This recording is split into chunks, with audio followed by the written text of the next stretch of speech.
Good afternoon. Welcome to episode 0 of the Question Box for Saturday, the 3rd of July, 2021. This is your weekly gaming news show where we dive deep into only the biggest gaming news. I'm your host, Shane Bailey, and each week I'm joined by one good friend from the ANZ gaming community to detail, dissect, and discuss the latest stories from our beloved industry. This week, I'm joined by my very good friend. He loves his VR and shaking his hips like Shakira. Please welcome the era of Jason Mira. How are Hello. you, Jace? Oh, living the dream. It's a Saturday here in Australia, so I'm loving it. I woke up, got out of bed about 2 hours ago. It felt great. Sounds like a luxurious lockdown. Luxurious lockdown. Yeah, nice and easy. Firstly, thank you so much for joining for episode 0 of this brand new show that I just wanted to, Oh, to thank you, pilot Brennan. and put out into the world. Like I said in the description, we're going to be diving deep into only the biggest news stories. So we're not going to be discussing all the news stories from the gaming industry, not even most of the news stories from the gaming industry, only the biggest, so we can dive deep and really get into the nitty gritty of Yeah. each of the stories that we Only feel the are the ones we most care important. about. Yeah, That's we right. don't care about Abandoned and Blue Box Studios. We don't care about, Kojima and all that kind of That's all stuff. just speculation. That's all. Or is it? Conspiracy. Anyway, this show is divided into a couple of segments. In the first section, we're going to dive into our top 3, what we believe are the 3 biggest, most important news stories from the world of video games. We'll dive deep into each of those. We'll also pick one bonus news story from the rest of the gaming news each week and discuss that quickly before diving into our topic of the show, or what we're terming question time, where we sort of spotlight one big topic, news story, or trend happening in the games industry and really dive deep into that, put it on a pedestal and question it from a variety of different angles. So hope you enjoy this show. Please give us feedback in the comments below. Like and subscribe on YouTube. You can watch the show live on twitch.tv/magic_cast. We don't have a set schedule yet, so be sure to follow us and hit the bell icon so you're not notified when we go live. Jason, are you ready? Shall we get started? Let's do it. I'm ready to go. The car is warm, the tea is warm, and let's do it. I'm glad you're excited. Okay, let's get into story number 1. PlayStation Studios acquires Housemarque, Nixes, and maybe Bluepoint. We head on over to the PlayStation blog where head of PlayStation Studios, Herman Holst, posted the other day to announce the PlayStation Studios had acquired longtime developer partner Housemarque. Now, Housemarque, a beloved name within the video game industry. They've worked most recently on Returnal, a PlayStation exclusive that launched, I believe, in March or April of this year. Rave sort of critical reception, and the community seems to be really enjoying it as well. They've had a really long history with PlayStation, going all the way back to Resogun on the original PlayStation 4, and even before that, I think on the PlayStation 3 with Super Stardust HD. But anyway, I'm going to read from the PlayStation blog first and foremost. Herman says, quote, "Today I'm thrilled to welcome a new member to the PlayStation Studios family. I've been a fan of Housemarque since the studio's early days when they introduced Super Stardust HD to PlayStation fans. Housemarque's recent release of Returnal proves the studio is one with incredible vision, capable of creating memorable new games that resonate with our community. This edition enhances the creative force of PlayStation Studios, and I cannot wait to see what the future holds for Housemarque." Here. And then from Ilari Kutunen, co-founder and managing director of Housemarque, they say, "Today is a big day for Housemarque, and it has been over 26 years in the making. Our strong partnership with Sony Interactive Entertainment started with Super Stardust HD on PS3, and since then we have made arcade-inspired games from all of the PlayStation platforms. With Returnal for PS5, our most recent release, our biggest foray into third-person action gaming, solidified our voice and brand in the industry as delivering unique and quality player experiences." So Housemarque, formerly a part of the PlayStation Studios family. Jason, does this come as a surprise to you? No, I thought it was. See, when I saw Returnal appear on the PlayStation announcement for the PlayStation 5, I thought they were already a PlayStation Studio. So this just makes sense. I heard the news and I thought, huh. And that was it. I thought, okay, cool, good for them. It's good to see, what the talented developers, putting their heart and soul into getting picked up by a big publisher like this. I mean, you'll hear stories about it, like indie developers getting picked up by a big studio, and that means, oh, okay, great. Now we don't have to worry about, we need two monitors have broken. We need to buy new monitors, for example. Or, oh, okay, now we have access to in-house,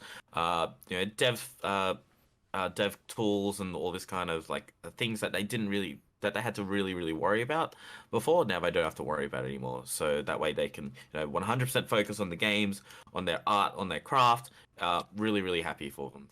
Congratulations. Yeah, no, I feel exactly the same way. I think I'm most excited by an acquisition like this purely because of, this is a team that has, dabbled in arcade, smaller titles in the past, like Super Stardust HD, Resogun, things like Nex Machina, Dead Nation on the PlayStation 4 as well. They finally, took the risk of creating something a bit more substantial, right, in the form of a third-person action game with a bit more complex storytelling as well in the form of Returnal, and it seems to have paid off for them. So it seems like this audition for PlayStation Studios has gone well, and to your point, they now have the complete creative freedom and the backing of one of the biggest platform holders and Right. publishers in the industry to do what they want. And this is how I feel. I'm really glad developers like this are acquired.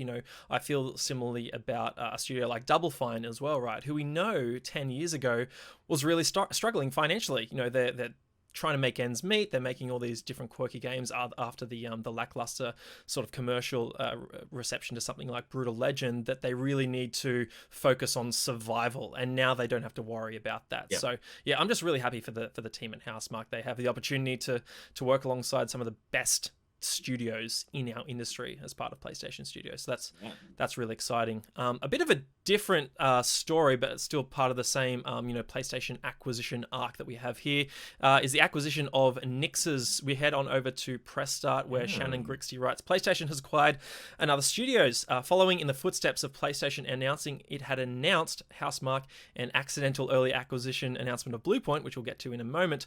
The company has now announced that it has acquired Nix's software. They've been responsible for porting a number of large AAA games to PC and other platforms. This includes games such as Shadow of the Tomb Raider, Thief, Hitman Absolution, Marvel's Avengers, and earlier games such as the Legacy of Kain games. So look, a bit of a different take on this one, Jace. Obviously, it happened in the same week as Housemarque, so it seems like PlayStation Studios is on a bit of a spree with their acquisition. We know that they hired a director of merger and acquisitions not too long ago, so we can only assume that this was their role to I suppose formalize and get these deals across the line. But considering that, pardon me, we'll go down now. I just want to read this quote from Herman Hulst as well. He says, I highly respect Nix's and am excited for this very experienced team to become part of the world-class development community at SIE. They have a passion for improving games and for delivering the best possible experience for gamers. Nix's will be a strong asset for everyone across PlayStation Studios, helping our teams focus on their most important goal, which is to create unique PlayStation content at the best possible quality. So what this sounds like to me, Jace, let me know if you agree, is that this isn't a team that will be working on its own creative project or its own titles, but more supporting the now 14 other PlayStation studios. Would you agree? Yeah, it sounds like. I mean, like you've got let's just say you've got Ferrari, you've got Lamborghini. They're making their really nice cars. But then you've also got to have the other shop that's polishing it up, making it look spick and spam. Or for some reason, if someone wants to put a metallic finish on it with a kawaii anime girl on the side, then that's fine. Making it nice and improved. And this the kind of stuff is out there, and it makes for a better product at the end. Yeah, no, this sounds cool to me. Yeah, no, definitely. I think, obviously, as is mentioned in the Press Start article, this is a studio mostly focused on porting games to PC. Now, we know, based on a recent interview with Herman Holst on the PlayStation blog, I believe in May, that PC will form a stronger part of PlayStation's strategy moving forward. We've seen titles like Horizon Zero Dawn, Days Gone, and Death Stranding, formerly PlayStation exclusive, being ported to PC. So one could surmise that this studio will certainly be helping port a bunch More of of a other stronger focus. Yeah. PlayStation IPs to PC. There was a Sony sort of presentation from the publisher side that revealed that maybe Uncharted 4 was the next title to be ported. Are there any particular games, Jace, that you want or think might be ported in the near future? I speak about this all the time. I'd love, and it won't happen, but I would love Metal Gear Solid 4. It's Right. redone. I don't care. I'll bring it up as many times as I can. I just want Metal Gear Solid 4 to be playable again. I played that game over and over and over again with a new coat of paint, playing on like, whatever high-end PCs that you've got now. Ah, it'd look good. But that will never happen. So in the realm of possible games I would like to see ported, I'd love to see The Last of Us, both 1 and 2, on PC, because it Mm. looks The Last of Us 2 especially looks amazing. Looks so good on the PlayStation 4. But my PlayStation 4 Pro just sound like a freaking jet engine every time I played it. There's videos online you'll see of people just like recording the sound coming out of it from down the hallway, and it sounds like a jet engine. And it was, oh man, I just imagine like if what The Last of Us 2 could look like with a system that's unlocked, because I guess obviously the way that the PlayStation 4 is designed, it was only able to work within this certain parameters. But with, PCs forever upgradable, can you imagine the The Last of Us Part 2 with a 3090 graphics card with ray tracing and all that kind of stuff? It just, chef's kiss, it just that would look good. Another game I'd love to see is God of War, Mm. and hopefully that would be a really nice lead into God of War Ragnarok when that eventually comes out. Because again, another beautifully gorgeous game as well that could benefit from more people playing it. And that's the thing, right? PlayStation, whilst it's got how many million consoles out there, you've only got so many people playing it.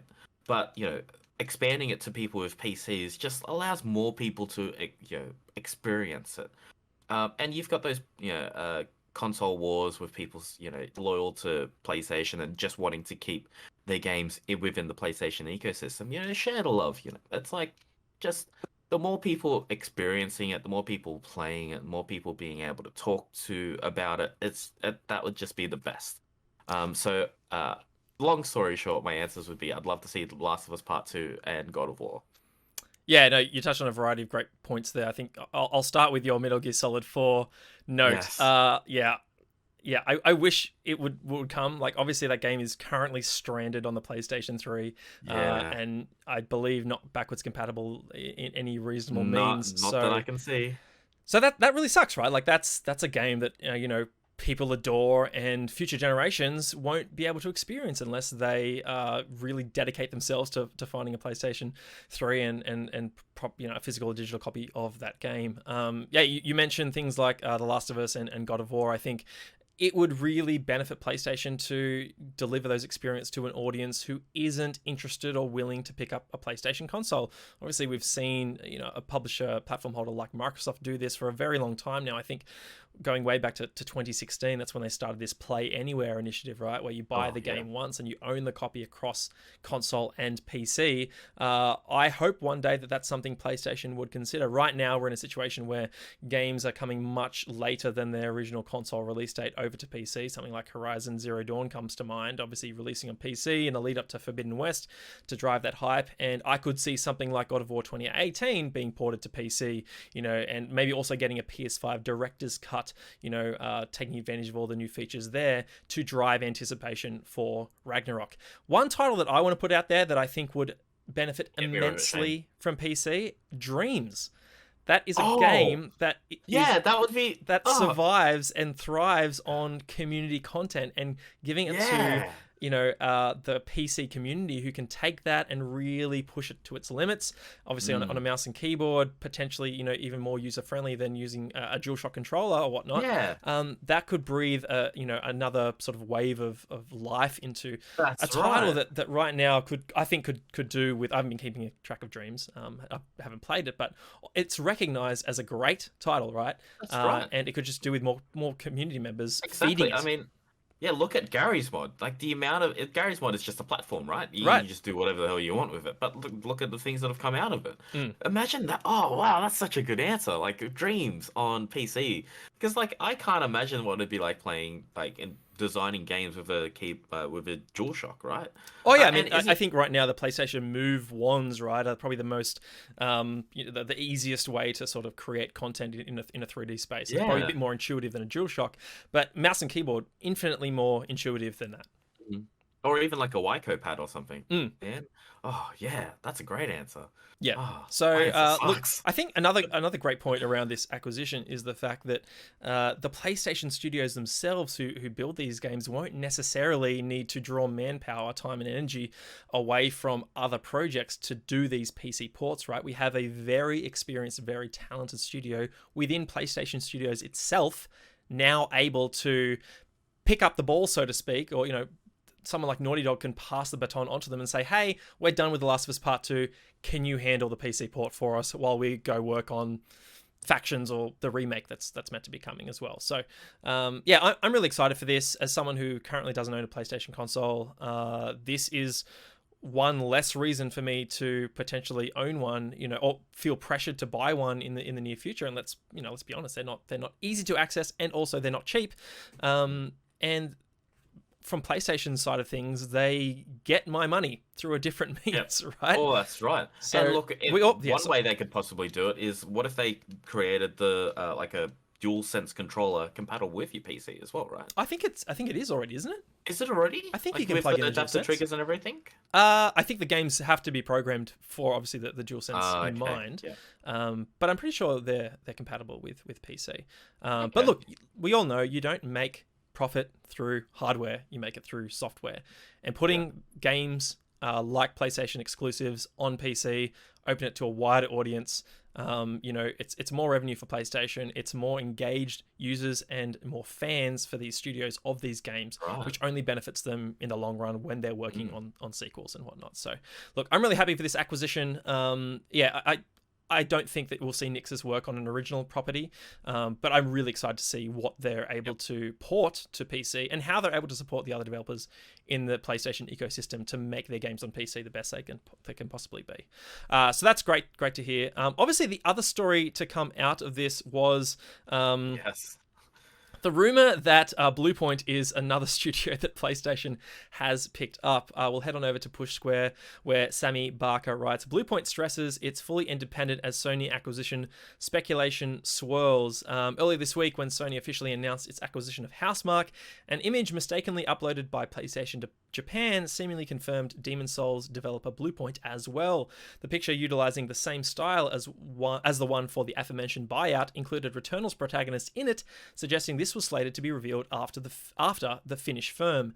To put it bluntly, the picture was highly suspicious. It wasn't an error because additional effort had been invested into designing it, and if the platform holder has marketing materials ready to run, then it's perhaps fair to assume that the deal is done, or at the very least almost done, behind the scenes. However, the remaster specialist has poured cold water on the speculation.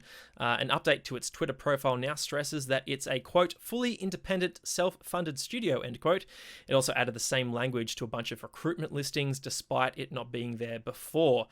So, yeah, obviously the PlayStation Japan Twitter post with the Bluepoint artwork was, at least in my mind, and I think Sammy nails it here, it wasn't an error. Like, you don't create an asset like that unless you absolutely need to. It was probably sitting, whoever posted that on social media, it was probably sitting in the exact same folder as the Housemarque asset, and they've just scheduled the wrong picture.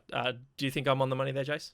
Oh yeah, definitely. And look, I've done that before as well. I've gone to upload also. a picture, and it's like, oh wait, that's not the right one, and then swap it around. It'll just be like a file name and then like a 3 and then a 4, and Exactly. I'm just dragging the 4 across. It's it happens, man. That the person who did that must be really feeling really bad about his life right now. Yeah, I think Yeah.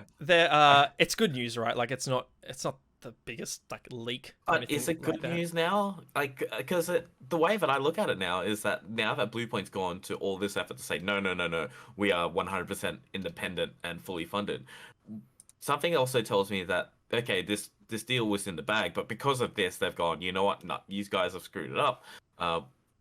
Where you've broken our terms of our contract and we are no longer. What do you think about that? Yeah, I don't think like a stuff up like that would equate to them pulling out of the deal, right? Like, they're going to do what's best for their company. And clearly, if this is true, Bluepoint senior directors and management have decided that being part of PlayStation Studios is the best for their company's future. So the fact that one person made a mistake and this has slipped through the cracks, I don't think is a massive deal. I'm not sure what to make of this. Like I'm like 80% sure that this is a done deal, and it probably will be announced in the coming weeks. I think PlayStation their communications team has just decided on the fact that they want to roll out these announcements progressively. So we had, I think, the announcement for Housemarque on Monday or Tuesday. I think it was like our Monday night or our Tuesday night. Yeah, that's right. And then I think it was Thursday American time for the Nix's announcement.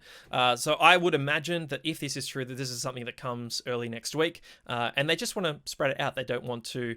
They want to have sort of multiple communication pulse points to gain as much PR as possible, and not sort of squash any of the others. Because you can imagine if PlayStation came out and said, we've got three acquisition announcement, that Nix's is probably the one that would have got the least airtime, where a whole 24-hour news cycle was spent on, from the games industry perspective, spent on discussing the importance of this Nix's announcement, while also factoring the context of potentially the other two.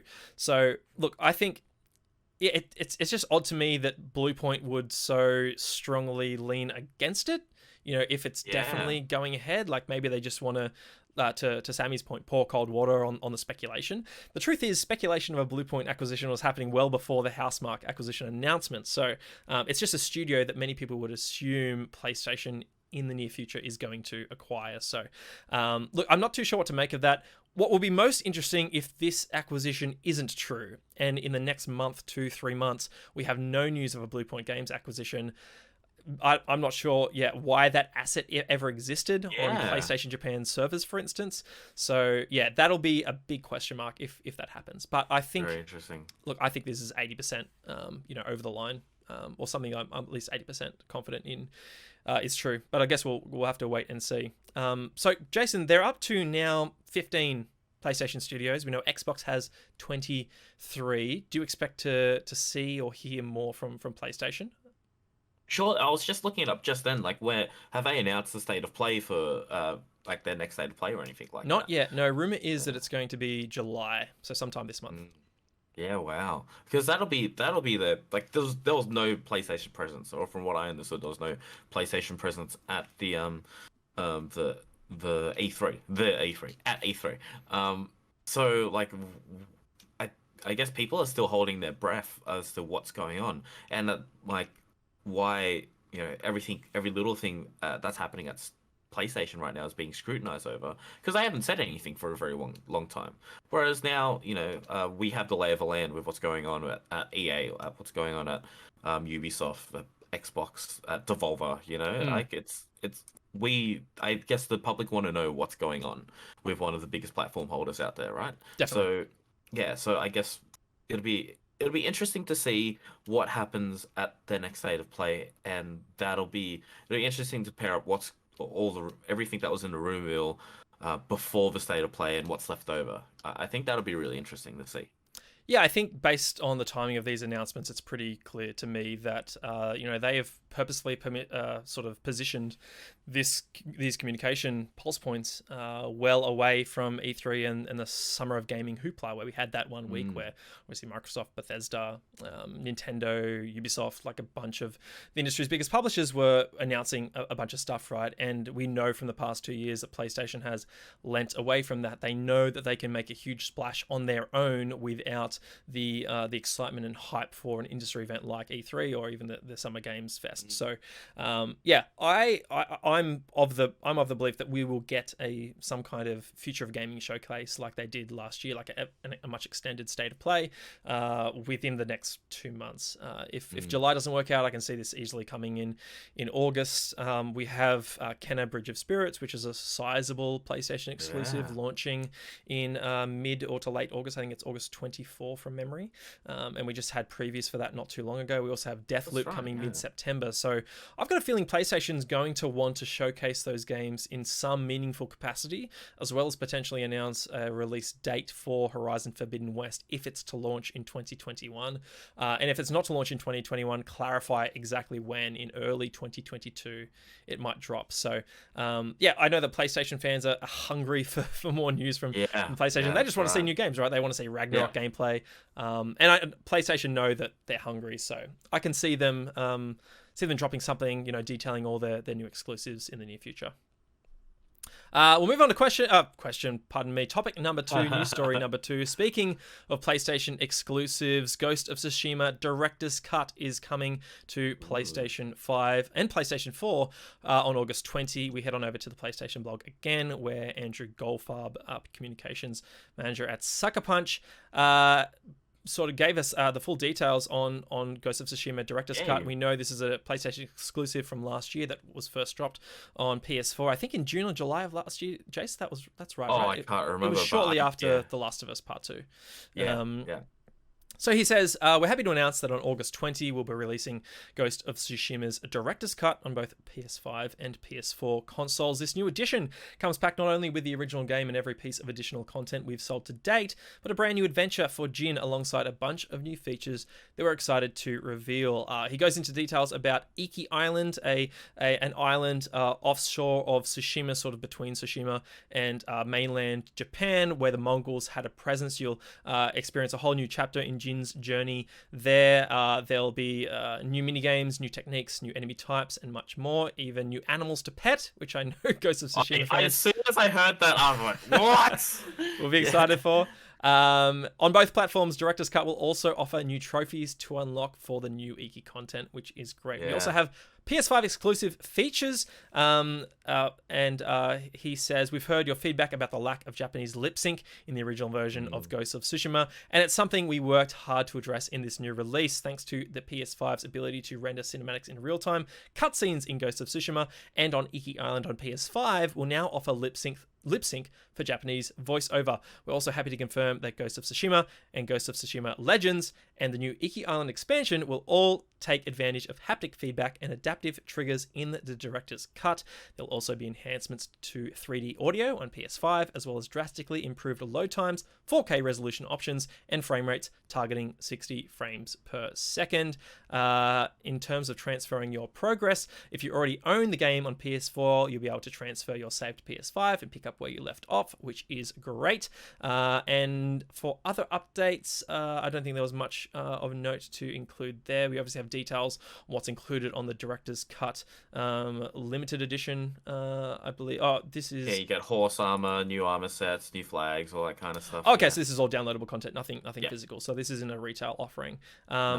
And if we get down to the prices, it'll launch on August 20 for $70 on PS5, $60 on PS4. What I wanted to get to first and foremost, Jace, before we get to the upgrade path and the different options there, did you play Ghost of Tsushima on PS4? Yeah, and what did you think of it? That. I loved it. Yeah, I played it all in Japanese with the subtitles because that's the way I felt it was intended to be played. And yes, I also had an issue with some of the lip sync. It just wasn't quite matching properly, right? And that was fine. I wasn't lost in the immersion of it. I still loved it, and it was kind of a bit of a throwback to like old Japanese and Chinese and Hong Kong cinema, right? So yeah, no, I loved it. It was like the Assassin's Creed game that everyone wanted. Okay, without the modern day stuff. And don't get me wrong, I love the modern day stuff. I wish they made a modern day Assassin's Creed game. That'd be great. They just call it Splinter Cell and you're done. I reckon it'd be great. All the stuff that they're adding in here is awesome. It's for the players, it's for the fans, and they're listening to fan feedback, right? And one of sure, you can pet new animals. That's not necessarily like a big news item, but they know that the community loved that they had all these different animals in there. So, that made a headline, right? It's so cool. I'm really excited for it. Will I get it? Probably not. Oh, okay. I've got what if it came to PC? What if Nix's, this is one of the titles that Nix's works on as a PC port, and we get some of the the upgrade features. Yeah. The way I'm looking at it now is I have so many things that I haven't even touched And You and so me for me to both. go, yeah, for me to go back and play a game that I've already played, if there's some way that I can just, you know, up just play the Iki Island expansion just on its own, that'll be fun. I think you can. I But think that's like you'll be able okay, to just yeah. We'll get into that in just a moment. oh, Yeah, but first and foremost, I'm really glad that Sucker Punch was able to sort of flex their creativity and lean away from the infamous franchise and create something mm, brand new, right? And yeah, to your point, this a sort of stealth action game in Japan is exactly what the Assassin's Creed fan base has been calling for a very long time, and it seems that Sucker Punch beat Ubisoft to the punch on this one. So look, the fact that it was sucker punch to it. Sucker Punch, that's it. Beat them to the Sucker Punch. Obviously, it reviewed really well. I haven't had Yeah. a chance to play it. I'm Oh, typically Shane. Yeah, I know, play yeah. it. I'm typically not a massive fan of open world action games, but there seem to be certain features within this game that maybe would allow me to enjoy it, right? Like I don't enjoy just like a bunch of check markers on a map that I have to go do, and I hear that Ghost is actually really good at sort of avoiding that. You get some really cool integration of the wind, telling you which Yeah. direction to go. Because I hate just exploring an open world and keeping an eye on the mini map, right? It's something that I actually turned off in The Witcher 3, so I was more immersed in the world, which really worked for me. So yeah, so I probably would try it, one day when I get a PlayStation 5, or if it's ported to PC. What I'd like to do now is just get to the upgrade path. So it's noted here that you can pre-order an upgrade to Director's Cut on PS4 for $20 US. So let's say roughly around 30 Australian. This upgrade will become available starting on August 20.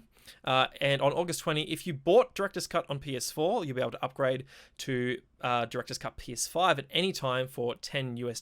So again, that's bridging the gap between the $60 and $70 price tag that Sony has between PlayStation 4 and PlayStation 5 respectively.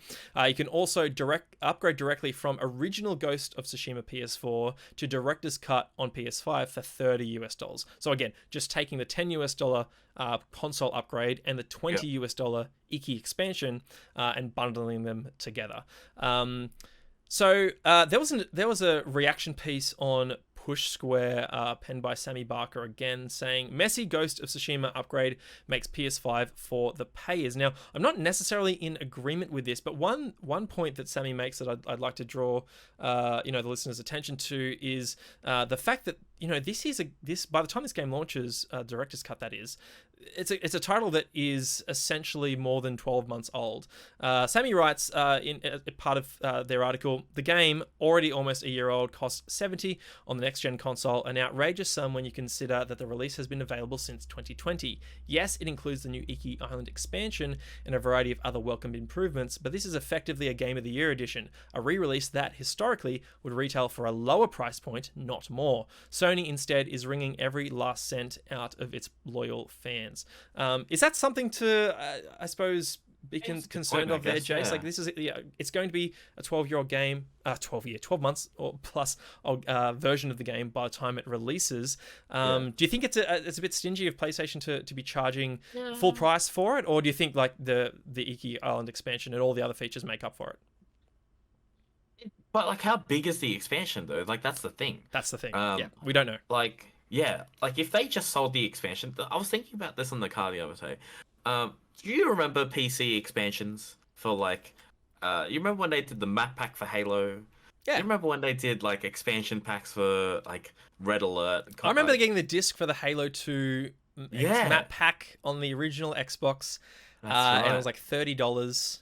I remember just renting it from Blockbuster and then just returning it the next day because I've already put it in my Xbox. There's no way for us, the players, like just buying the expansion. Is that we have to buy the whole thing just to experience Iki Island? Because for me, that's the thing that I wanna get into is the Iki Island expansion. Like, I don't care for the other, like, I'm looking at the skin right now that you unlock for the horse and for yourself. Like, it doesn't look great. And like Legends, Ghost of Tsushima Legends is already included the other thing. That was a free upgrade, right? That was a free That's sort right. of That's right. DLC content piece for But the I game. guess this is something I've heard from a few people now. Like, there aren't enough like exclusive PlayStation 5 games, right? You reckon this is a way that PlayStation is, yeah, wringing every cent out of their players? To, they're starved for PlayStation 5 games. Do they want to, this is a little bit of more content for your PlayStation 5 console. I get, yeah, I get it. I can get the frustration. Mm. Yeah. Yeah. Yeah, no, I feel it too. Like, first and foremost, like I mostly have a problem with the $70 pricing model for PlayStation 5 exclusives from PlayStation Studios, right? That translates to 125 Australian recommended retail price for something like just trying to like think of a game that launched. Ratchet and Clank, for instance, like $125 RRP digitally. Where you don't have any other option to buy the game, and retail you'll find it for $109. I think there was a deal on Amazon recently with Prime that was $99 including delivery. Yeah. So again, you're saving $25, big deal, but it's still a $99 game, which we haven't seen for the longest time. Like, we had a really good run last generation of Yes, we did, heavily didn't we? discounted titles at launch from multiple publishers. I remember something like Fallout 4 was, I think, $59 day one at JB Hi-Fi. Yeah. And then, Yeah. after day one, it was bumped up to $69, which compared to the US even, that is a fantastic deal. Like, you're not even Yeah. factoring in the 10% sales tax on the US price either. So we had a really good run of pricing here in Australia last generation. And I think most people would be feeling the hurt of a $125 price tag on exclusives. So look, I ostensibly just disagree with that pricing model, even though I know Sony contests that they have the best games in the industry right now, and it's hard to argue with. I just think it sets a dangerous precedent for the wider industry. Many people would also argue that games have never been cheaper, given inflation across the last couple of decades, which I can't argue with either. It's just fact. But I think it is on publishers to come up with I suppose a value model that can allow their games to have the most success as possible. And I'm just not sure whacking an extra $10 on a game from the outset is the way to go. I'm not sure that's going to grow the industry, get in more players, or allow these titles to succeed to the great extent. Now, obviously, if enough people love it and want to try it, that they're gonna pick it up. But I would imagine, particularly now that PS5s in particular are hard to come across, that people are going to wait until this is in something like Ghost of Tsushima, if it's something they haven't played. The director's cut is in bargain bins a year from now, going for $40. I would not be surprised as well. Here's an interesting thing. Would you prefer paying the extra $10 for this, paying the extra $10 on top of the $60 to get all of this, or would you rather pay like $30 for the PlayStation 5 upgrade, $20 for the Iki Island expansion, $10 for the Ghosts of like the Legends expansion, an extra $10 for the skins, and an extra $10 for the in-game items? I'm looking here. $10 for the mini art book here. You see where I'm going? All those digital items are invaluable to me. Like, not I don't value them at all, is what I'm trying to say. No, well, that's the thing. Me neither. So I guess like I guess they've decided whether they want to go to the microtransaction way, or just like the whole just buy it, whatever you would call that, like big bundle. Right. thing. Yeah, they bundle it all together. Yeah, they try and add as much value as they can, as many items as they can into this version, right? So I can't remember if it was listed here. Maybe it was somewhere else where it just shows the details of what's included. I think it was on the PlayStation Store actually, where it showed you, here's the base version of the game, and there was one line. It was like Ghost of Tsushima, and then here's the director's cut. It gets you 7 different things, but one of those things is a horse armor set and like in-game items, like a little charm. It's like, how much are they really worth in the grand scheme? And I'm looking at it as well. Again, it doesn't look that great for me. Right, yeah. Anyway, like I think this can be a topic for another show, but I'd really like to discuss the role that microtransaction plays in the industry, and how they've, the different methods by which, publishers can create value for their business. Obviously, microtransactions is one of them. Director's cuts like these are another, PlayStation, again, providing more value and entertainment to their fan base, right? Like, this sounds really exciting, a new expansion for a game that people love.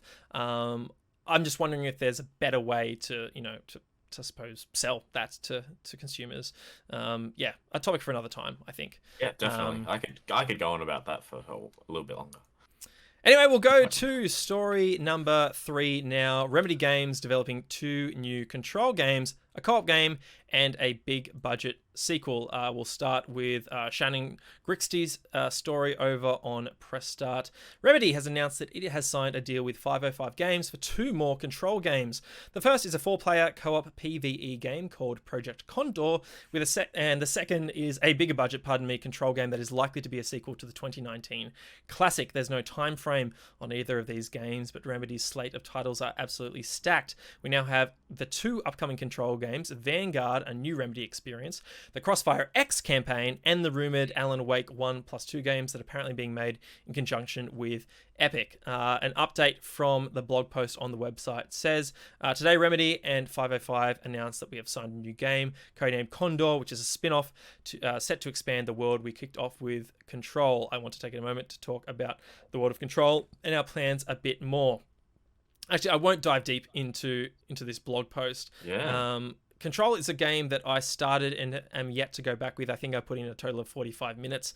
So far, it's gorgeous and intriguing, and I will definitely continue to play it and maybe even finish it if I end up enjoying it. What does this announcement do for you, Jace? Yeah, well, firstly, this was my game of the year 2019. I really, really, really liked this game. The mechanics were tight. Storytelling was just okay enough for me to go interesting. They did a lot of really cool things in the game. Like the first thing is the loop that you walk around in the lobby and you walk out again. You're like, wait a sec, I'm in the lobby. I've been walking in this one direction. That was really cool. That blew my mind. Yeah, I like Remedy games. I haven't played Alan Wake because it's too scary, but I like Max Payne. I like Quantum Break, and Control was awesome. So to be able to cause havoc the way that you do in the game with other people as well, it's just like a Ghost of Tsushima Legends thing, right?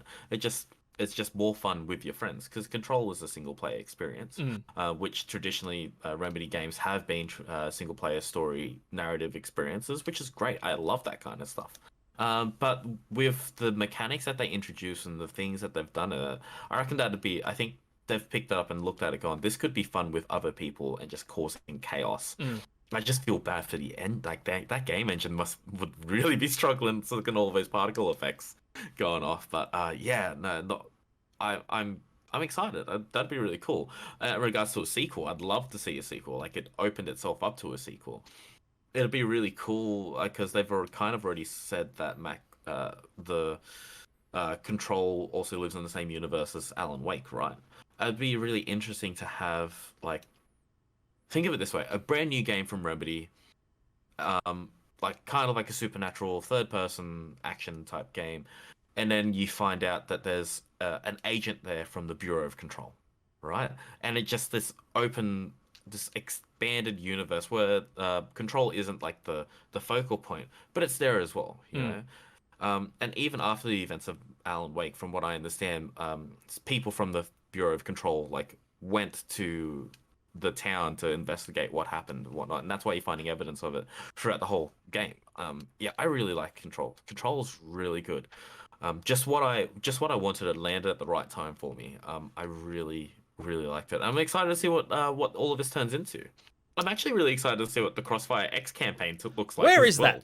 It's been so long. What are they doing? We didn't see it at E3 this year. I was quite disappointed. I thought, we might get it as sort of a surprise drop in the next couple of months, but no, it seems like a 2022 game. Obviously take their time, and I hope it's as good as it possibly can be, but it's just so weird that we haven't heard. I think it was first announced at E3 2019. Got a great trailer last year in their showcase as well, the Xbox 2020 showcase. Yeah, I'm just most curious to see where that is. I'm keen for them to tackle a first-person shooter. That's what I'm most excited to see. Yeah. But no, I agree. Remedy, incredibly talented studio, and great to see that, seemingly big publishers 505 Games, not the biggest, but Epic coming in and supporting what looks to be, more games in the Alan Wake universe is really exciting. Obviously, Remedy's storied developer, right, starting with Max Payne and then Alan Wake, and a bit of a stumble with Quantum Break, published by Microsoft at the time, and then they pivot to Control.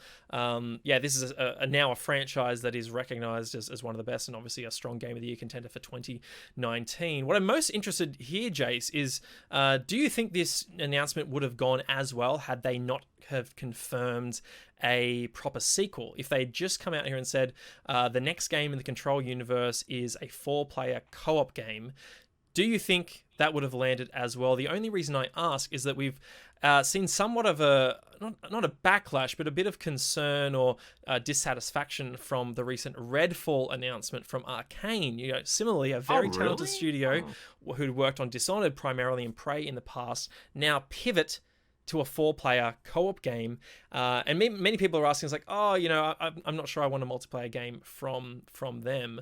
Do you think it was firstly smart to announce both games, and do you think the announcement could have gone differently if it was only the co-op game? Yeah, I guess that's a good point. Because well, look what happened with Metroid. What is it, Federation Force? Right. Oh boy, I forgot all about that game. They were like, oh yeah, Metroid game. Oh, what the hell is this? That's a good point. Yeah, that's a throwback. That had completely fallen out of my head.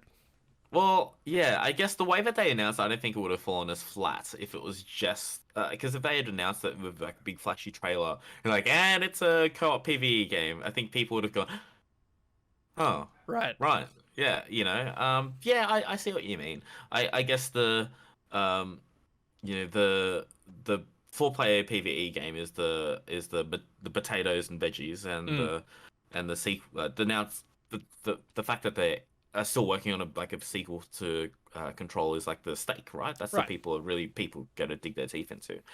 Yeah, interesting. I don't know. I think, yeah, without that, interesting. Because I look at examples, even not too long ago, where Xbox came out and announced Gears Pop, but at the exact same time, like 30 seconds later, but we're working on Gears Tactics as well, and Gears 5, so don't worry, like it's not just what happened to mobile. Gears Pop? It came out, it did okay, I guess, but then they pulled it. I played it for a bit, it was fine. Nothing against the Gears IP, but it really few and far between are the mobile releases that really engage me. You know me, I'm a gameplay first kind of person.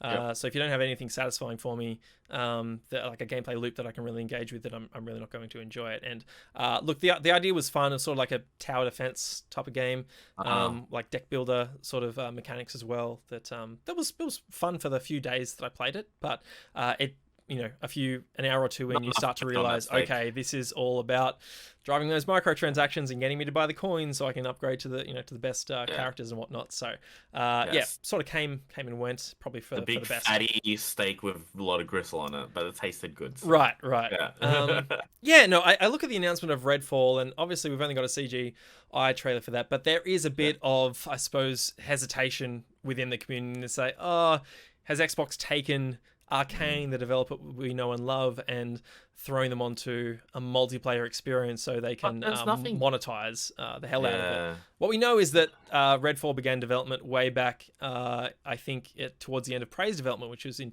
2017, I want to say. So obviously this is something they've been working on since before the Microsoft acquisition, and I'm really excited to see what they can do with a multiplayer game. It's not to say that you can't have those fantastic Arcane style mechanics and world building and storytelling in a co-op game. I just think there's so much speculation within the community that they're going to need to be sold on that. And I think they've done well here, 505 and Remedy, to both say, hey, you're getting the big sequel to the Game of the Year you loved 2 years ago. We're also working on this other experience that we hope you like as well. So I really just appreciate the communication strategy around that, because it can really backfire on some teams if you're not careful. Yep, that's right. Could really crossfire. Thanks, Jace. Anyway, that was our top 3 for the week. Let us know what you think in the comments below on any of those stories. We're now going to pick one extra story, one bonus story to discuss before we pivot into topic of the show. So, Jason, I want you to take a pick from the following 5 stories. Number 1, we have Konami and Bloober Team enter into a strategic partnership. Number 2, Scary Games. Kojima and Xbox deal is imminent, it seems. Very interesting. xCloud Gaming coming to PC and iOS, available in 22 countries, but not Australia. Sucks. Confirmation of no Mass Effect or Dragon Age at EA Play Live this month. and a 2021 Bethesda surprise imminent, question mark. Australian Classification Board rating seems to hint at it. So yeah, that is your choice, sir. Where would you like to go? Or so like Bloober Team is all scary games. I don't care about that. Kojima, I do adore Kojima, and to speculate what exactly they're doing would be fun too. I think well, let's keep it in Australia. Let's talk about XCloud. What's going on there? And I want to be able to play games with my friends on my lunch break at work. That's what I want. That would be Thank amazing. you. That would be Thank you, amazing. Samo. Okay, xCloud it is. We head on over to Stevivor, where Steve Wright pens Xbox Cloud Gaming PC, iOS, access available in 22 countries. No, not Australia yet. Xbox Cloud Gaming PC and iOS access is now available in 22 countries that support the streaming service, Microsoft has today confirmed. Quote, starting today, Xbox Cloud Gaming is available to all Xbox Game Pass Ultimate members with Windows 10 PCs and Apple phones and tablets via browser across 22 countries, Microsoft's Catherine Gluckstein said on Xbox Wire.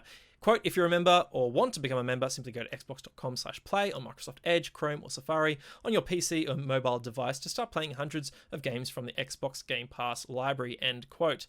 And then Microsoft also detailed upgrade to the service saying, quote, we've been upgrading Microsoft data centers around the globe with the fastest, most powerful Xbox hardware to give you faster load times, improved frame rates, and an experience of a new generation of gaming, Gluckstein continued. To ensure the lowest latency, highest quality experience across a broader set of devices, will be streaming at 1080p and up to 60 frames per second. Important to note here that previously the Blades were using Xbox One hardware and streaming was only capable of 720p, and I'm not sure whether that was at 30 or 60 frames per second. Sadly, though, Australia isn't one of the 22 countries supported right now.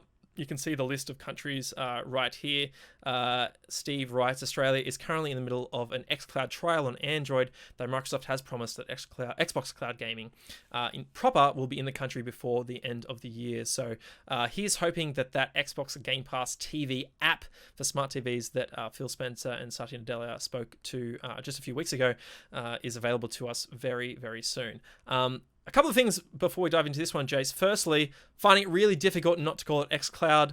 I don't understand why we have to call it Xbox Cloud Gaming. I think xCloud is just so... Yeah, xCloud just rolls off the tongue. It rolls off the tongue, right? And I think, Yeah. A lot of the times, publishers will say, well, we don't want to use code names because it can confuse the general public. What's more clear than xCloud? You have your Xbox, and then you have your xCloud. Cloud. It's just Xbox via the cloud. It's just... so much easier. Obviously, Xbox Cloud Gaming does a great job of describing it. Also, a side note here that I wanted to mention as well, the fact that now Microsoft data centers around the globe have been upgraded to the Series X hardware. This means that Microsoft's entire hardware pipeline can now focus on actually creating consoles. So hopefully a shortage of consoles can be over, really soon. Obviously, they're taking the hardware and probably doing a 50-50 split up until this point.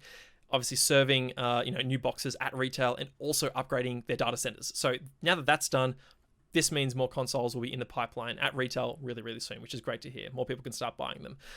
But yes, Jason, you picked this one. Obviously, really sad that we don't have it in Australia yet. But yeah, you just mentioned you want to play games on your lunch break. How else might you use it? Yeah. Well, just when. How about this? You've got friends over, and you're like, oh, cool. Some of the other guys are on Xbox as well, right? They're playing Rainbow Six Siege, is the game we play all the time. And there are 3 of us here. 2 of us already playing online. And it's like, okay, cool. I've got an Xbox here, but the other chuckleheads here don't. I've got extra controllers here. They all have smartphones. Let's just plug in and join. How about that? Right? Yeah. Like everyone's gaming on something, or even just like plug it into the TV. I've got my computer here. I've got my TV over there. How good would that be, right? You're removing the biggest obstacle, which is the couple $100 for an extra console, right? But they all already have the consoles. They're just not there. Imagine bringing this thing out with you everywhere when it's all localized entirely in this little thing, right? So like it'd be awesome. That's the dream, or the laziest dream. Oh, I really want to play some games, but I don't want to get out of bed. and you just pull it out. You've got your phone there, you've got your controller next to You you. got You your just Razer Kishi or your Backbone ready to go. yeah, Slap that's it in. right. That's right. Yeah, that's the dream. I've had my thing that connects to my Xbox controller, which then I can mount my phone on. I guess a Mm, phone mount is what you would call it, right? yeah. I've had that for ages, and I'm just waiting. I'm ready to go. The biggest thing is being able to, I'm in a waiting room, or I'm, at work and the guys are playing. Or how about this? The amount of times they've had limited time events, I just haven't been able to play. Or I'm stuck at work for a couple of days out bush somewhere, and I want to be able to claim the battle pass skins or something like that, right? I want to be able to just log in for a couple of minutes, play, with everything that's right there. Sure, my phone bill will go through the roof, but that's a price I'm willing to pay, you know? That's the dream. The Mm, dream is not having to worry about lugging my Xbox around all the time. yeah. Right? What about you? Yeah, no. For me, it's for work commutes. I started a new job in the city on Monday. I live on the Central Coast, and it's about an hour 40 from station to station. And I would love to be able to play some substantial games on mobile. That aren't mobile games, that don't Yeah, offer the yeah. greatest experience. I've just actually signed up to the trial of Apple Arcade because there are a couple of games on there that I'd like to try. So that's probably something we can discuss in a Yeah. future I've episode got as Apple well. Arcade too. You've got it as well. Yeah, that's great. Yeah, I Yeah. would love to get your thoughts on the Yeah, games let's you've do played it. as well. Yeah, my biggest concern is my commute would be through the Hawkesbury, and obviously phone 4G reception It's might not be gone. fantastic. Obviously 5G is rolling out across Australia. I want to bring up whistleout.com.au, who currently has a 5G coverage maps of Australia. If I go down here and boot up the Telstra interactive map, you can see that Yeah. really it's focused on the major population centres, which is great. I think Telstra is boasting 90% population coverage right now of 5G across Australia. So we can see here that obviously Sydney and Newcastle and all the other capital cities as well has major coverage. But in between, Gosford or the Tuggerah, where I'm traveling, all the way down to Sydney, all through the Hawkesbury, no coverage. So maybe it might be difficult to play some Xbox cloud gaming titles on Game Pass while I'm on my commute. I'll just have to wait and Sucks that you see. live in Wiseman's Ferry. Oh, Oh, I nothing know, there. yeah, poor bastards. Um, anyway, so yeah, obviously, like I think we're talking about a future that, for the longest time, we've said is really far off. But I've got Mm. a feeling this is something we're just gonna live with and almost take for granted by the time this generation ends. Oh, it's the Jason, what do same you with think?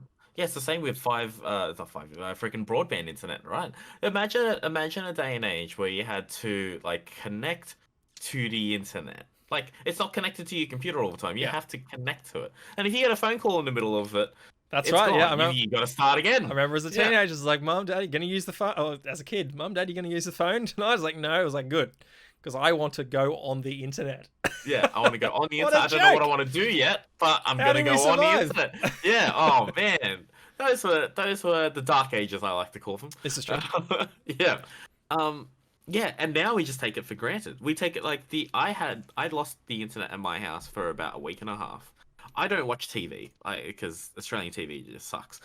So I primarily go on YouTube or Twitch or Netflix or whatever other streaming services there are, because it's just easier to for me, or that's my lifestyle, right? Mm, And so when I lost it, I really took it for granted.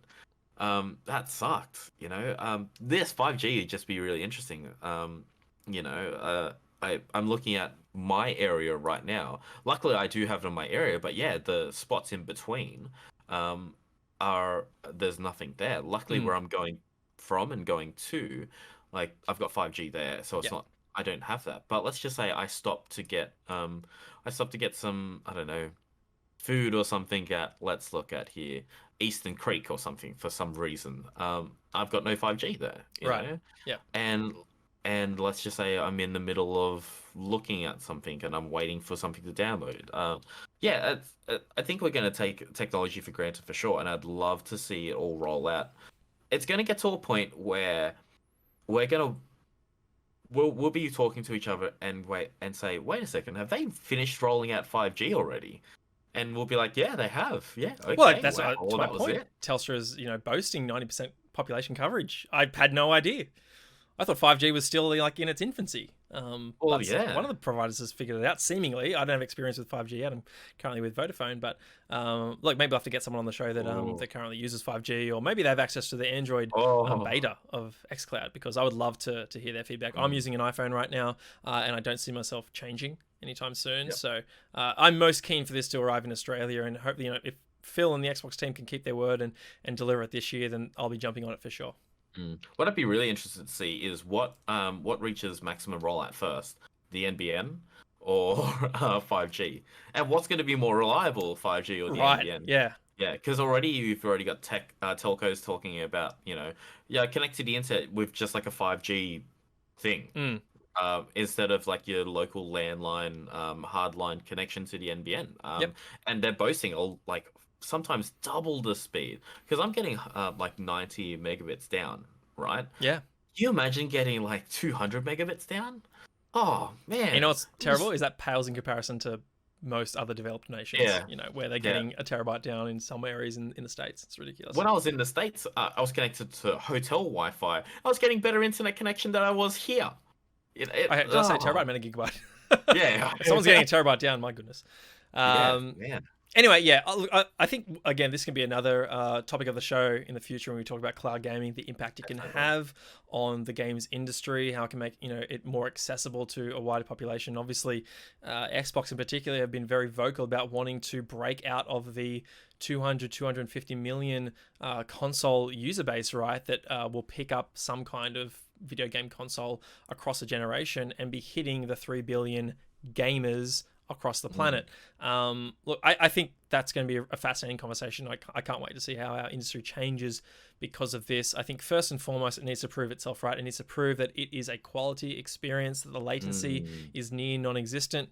Obviously, feedback from people in America has been pretty positive so far. I know at different events at E3 and whatnot in years past that they've done tests, or they've been showcasing, sorry, the technology on the show floor, and it's been pretty good. So, but we will never Yeah. know what it's Well, like, exactly. But they've until we get also our hands on it. And how does it perform locally? Like maybe those data centers across the states are really popular, but can Australia's internet infrastructure, once the exactly. rollout is done, really support something like this in a quality enough way that it will become a major player in the gaming industry? Yeah.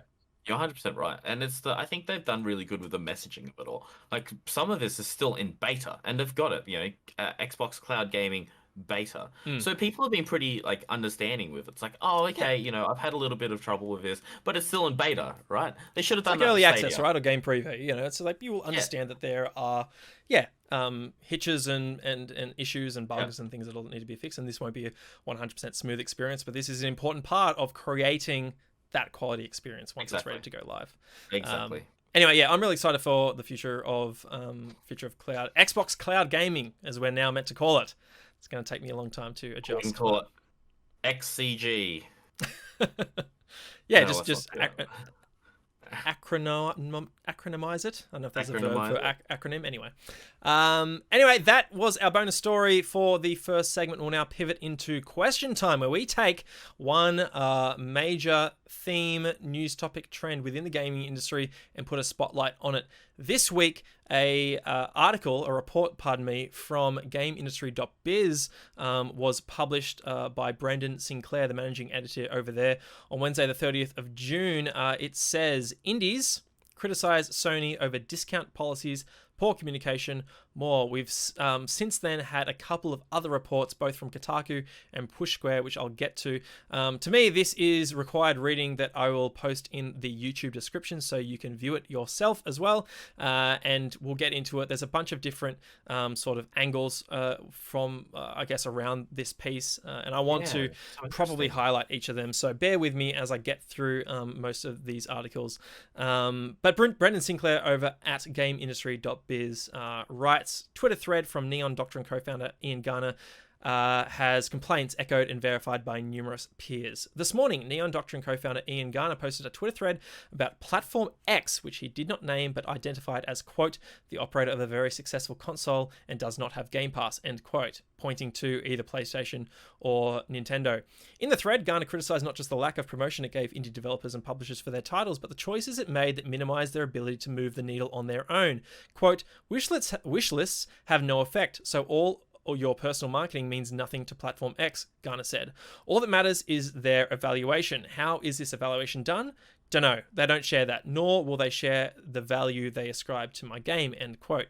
Garner also criticized a lack of clarity on how a company is supposed to get an account manager, a prerequisite for submitting trailers and blog posts for promotion on the platform, an inability to control launch discounts, an invite-only policy to participate in sales, and a $25,000 minimum spend to have a game featured on the storefront. Quote, in conclusion, Platform X is super successful and awesome hardware, but their back end and process is straight out of the early noughties, Garner said. Quote, I have no idea how to succeed on this platform and they won't tell me. Even if they do, they may screw me anyway, end quote. If there was any doubt that Sony was the platform in question, it was squashed by the numerous responses from independent developers and publishers echoing Garner's frustrations. Whitehorn Games CEO Matthew White posted a, quote, totally hypothetical, definitely not real revenue breakdown, end quote, pie chart in a tweet thread noting that, quote, less than 3% of sales as a company are on Platform X, end quote, which was labeled in the chart as, quote, Nolan North, end quote, the voice actor behind Uncharted protagonist Nathan Drake. So no, sort of confusion as to what platform they're speaking about. White went on to say email communications with the platform are returned in months rather than days or weeks. The process of obtaining sales reports is unnecessarily time-consuming and outdated, and it has no marketing, analytics, or advertising assessment tools for developers. Quote, Platform X is our worst performing platform, worse than other well-known plumber or super soldier related video game systems, and also worse than DRM-free sales platforms like Itch, etc., end quote. Last month we made more than Google AdMob, end quote. It also goes on, we have a quote from Ragnar Tornquist of Red Thread Games speaking to this as well, talking about sort of the problems around wanting to create discounts and sales on titles, and it's really disheartening. Quote, we're a pretty established developer with a proven track record, but I honestly have no idea who to even contact to make console sales happen. It's like trying to be heard in the vacuum of space. There's a bunch of other quotes as well, and I encourage you to go through and read them. It's a fantastic piece. Very interesting read by Brendan Sinclair as well. Before we dive into the others, I think also important to note that in the other articles, it is noted that platform holders across the board aren't fantastic in their support for indie developers, but obviously PlayStation is being called out here to great effect. Jason, I'm keen to get your thoughts, but first, just to chime in quickly, wishlists, I'm keen to understand how they work on other platforms. At least as far as I understand it, on Steam, you wishlist your games, and users who have wishlisted your game are notified when your game goes on sale. So if there's a push notification going to them saying, hey, you've been looking at this title, here's the option to buy it at a discount. I'm not sure that's something that happens on PlayStation. I'm also not sure that's something that happens on Xbox or Nintendo for that matter. So just important to note. And I'll also note that the $25,000 minimum spend is not unique to PlayStation as well.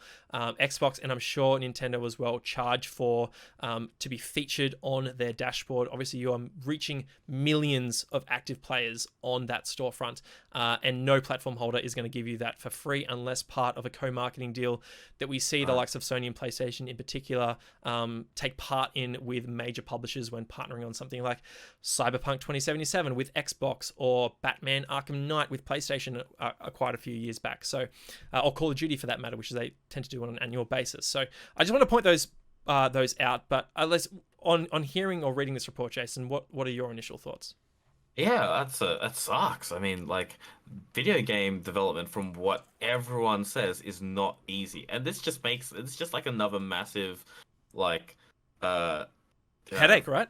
yeah, like it's just oh man, imagine having to worry about squashing bugs in your game to making sure that it works and passes QA as well, and then like worrying about this as well. Like, what is all this work that I'm doing? Is it worth it? That could be so disheartening for an indie developer. That, like, yeah, I'm happy not to be developing games, but I'm also sad. But I'm very like this sucks, and I'm looking at this pie chart as well. that's not much of the pie at all, you know? Like it's the one with Dollar North, Gabe, Master Chief and Mario. Yeah. Yeah, It's yeah. I'm trying to find it. Was yeah. that? Oh, that wasn't Ian Garner's thread. Was it? Was someone else's? Oh yeah, I can't remember. It was Matthew White. Okay. Yeah, his retweet for it. It's yeah, man, that sucks. But that's the thing, right? It's business, isn't it? Mm, Like, for Sony's point of view, these indie developers are small fry, right? yep. Whereas you've got Naughty Dog and the Coalition as like big, juicy fillet steaks. I'm really hungry. Wow, this like I've been bringing up food as like analogies for all this episode. I'm sorry. Yeah, the like that's yeah, they're not even blips on the radar right now. Mm. You know, so that sucks. That really sucks. Like, imagine I can't imagine like doing what these guys are doing. You know, and they're doing a great job. Yeah, I think you really hit the nail on the head there. Like you go through what is a very challenging development process for any independent developer. Obviously, needing to Mm. pursue the tech and the resources to put these games together. You're working with a small team. Some of them might be inexperienced. Like obviously, that's all unique to each developer. Yeah, But the fact is that even if you create a high quality experience, there are these what many would believe to be unnecessary hurdles in allowing you yeah. the potential for the greatest success possible, right? Like Like having to particularly get the an account account manager and the manager. communication Yeah, from platform holders yeah. as well. Like that, I mean, we don't. This is a one-sided story, right? We don't have the perspective of PlayStation Mm. on this, and I believe they were contacted and declined to comment.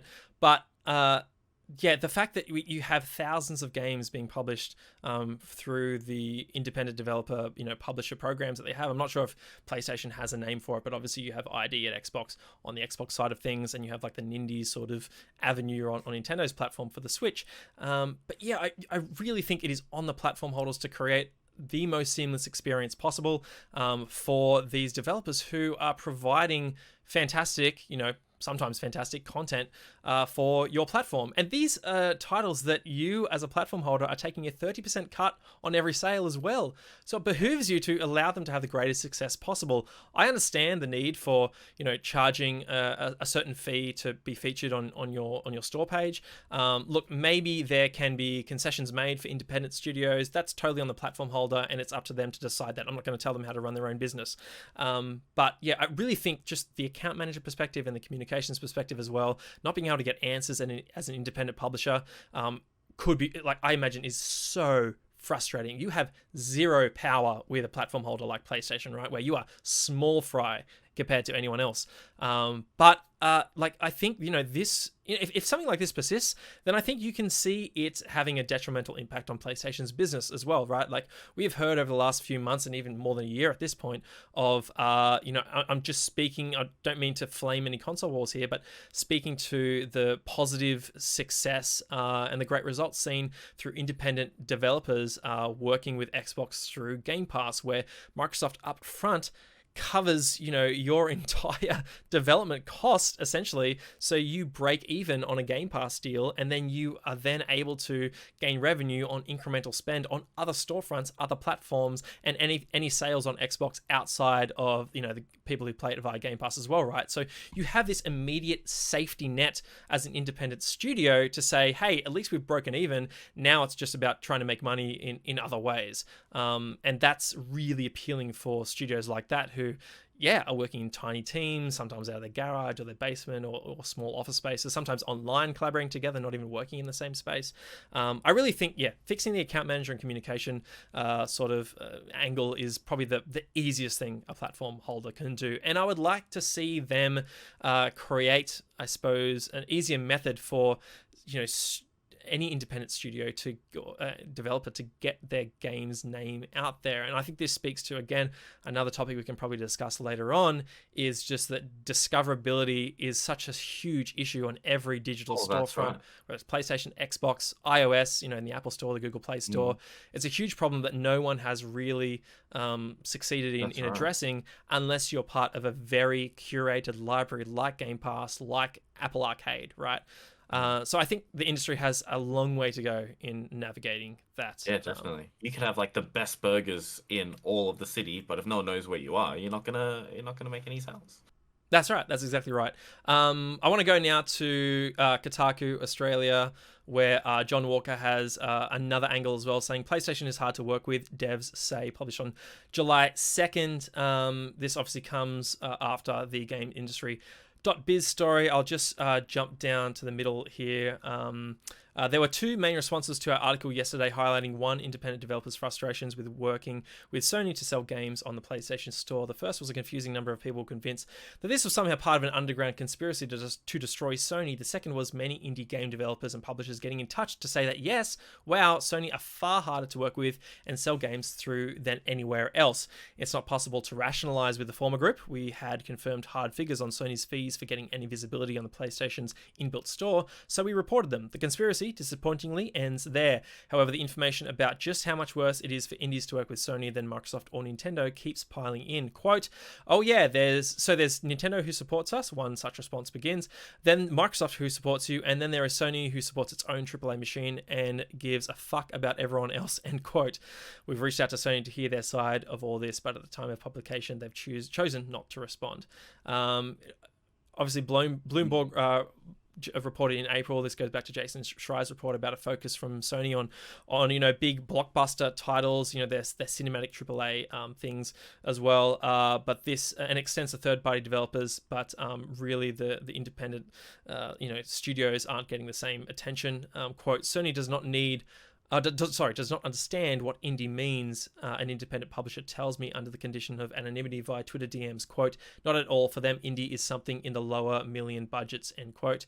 And then another from a publisher on Discord said, no platform is great, but Sony is particularly terrible. They know it too. They've had a problem for a long time, and they've been telling devs they have a problem for a long time, but they've just never fixed anything, so the problem persists. So again, important to note that there seem to be issues with not just PlayStation, right? Xbox and Nintendo have their own challenges as well. That's important to sort of spotlight. Oh yeah. A publisher of a small indie title tells Kotaku, quote, we get people every week saying, quote, saw your game on the Xbox dashboard today. The Xbox UI feels like a mess, but in reality, it's actually kind of interesting that they just have so many different places and spaces to feature games. I think, again, maybe the topic we can dive into as well later on is that, you see these advertisement spots on the home screen of Xbox, and a lot of people sort of will sort of, negatively comment on that, and I think that's totally valid, right? Like when you boot up your game, the last thing you want to see, when you boot up your console, the last thing you want to see is an ad. But there is the balance of it allows for different spaces for games to be featured, and maybe it doesn't cost you $25,000 at the bare minimum to get in the gate. Maybe there's a smaller sort of gate that you can walk through to get your game featured. Again, so I just want to see platform holders be more creative in providing ways for independent studios like these guys who don't have the biggest budget to promote their games, and maybe it could really help them if you as a platform holder create value that is reasonable to their own means, if that makes sense, Jace. Yeah, no, I get you. Yeah. I as you were talking there, I was trying to remember something that PlayStation does that no other platform holder does as well, and it was from the Epic versus Apple court case that was happening. Is that still going, by the way? We haven't heard much on it, No. or at least we haven't heard all those cool stories that came out of it because of the documents that were made public. Well, one of the things was that for PlayStation to enable crossplay, and I'm probably getting some facts wrong, but they're the only platform holder that charges an additional fee to activate that crossplay feature, right? So already there's like another hurdle that PlayStation or Sony has, right? Yeah. that Sony and Xbox don't have as well. And like you said, you're not going to tell them how to run their own business. Obviously, that's their own platform. If you don't like it, you can sell somewhere else, like Xbox or Xbox or Nintendo, right? But yeah, the harder it is for you.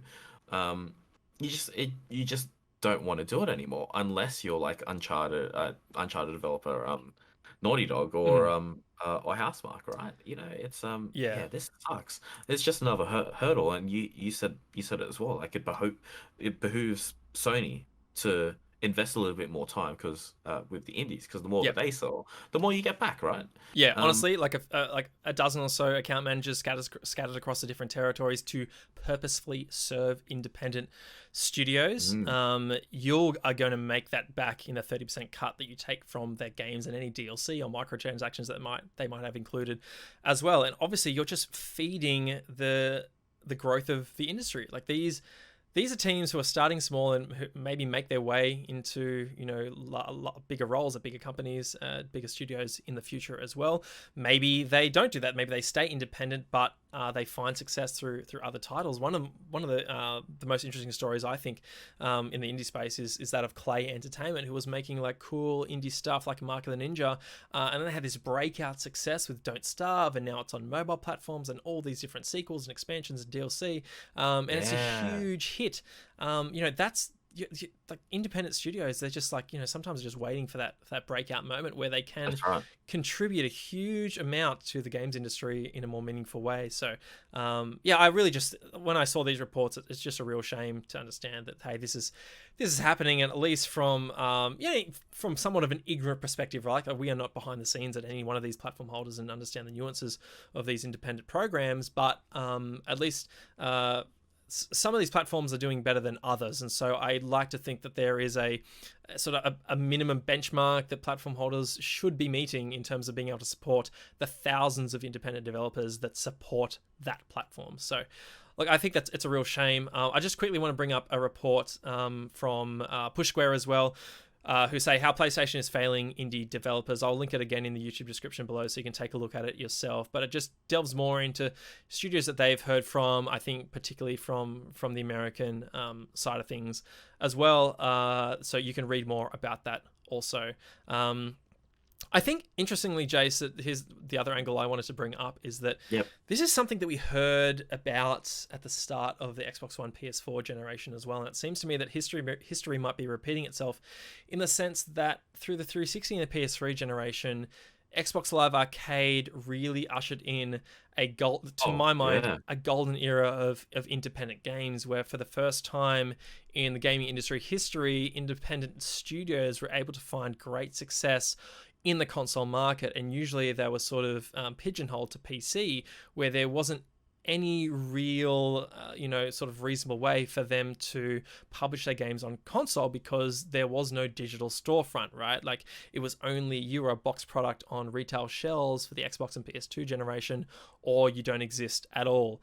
And then Mm. 360 comes along and they introduce Xbox Live Arcade, and we see fantastic games like Braid, Limbo, Castle Crashers, Shadow Complex, and a variety of others. On the PlayStation side, we see fantastic titles like Echo Chrome, sorry, and Journey, Flow, and Flower, and some other awesome experiences.